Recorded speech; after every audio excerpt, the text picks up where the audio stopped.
En capítulo deportivo, o Club Deportivo Estradense xoga, como saben, o domingo, será en Nogueira de Ramuín, na provincia de Ourense, mentres que o Real de Tebes recibe o Villalba o sábado aquí na Estrada. Por certo, un Reale que neste caso necesita, xunto caos resultados que se veñen acumulando ao longo dos primeiros días de competición, reforzar as súas aspiracións para volver a xogar esa fase de ascenso. Un partido máis que importante o que xogará o equipo estradense aquí, repetimos, o sábado ás 5:30 da tarde.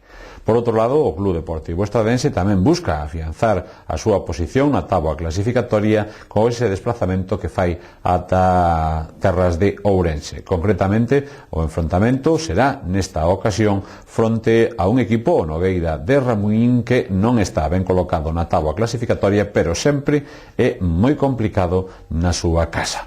Por eso, xa saben vostedes que nós viaxamos con eles, o luns terán vostedes a oportunidade de ver precisamente, por xentileza sempre, de Pastelería Mimela e da Concellería de Deportes do Concello da Estrada, o partido en diferido aquí en Estrada Televisión.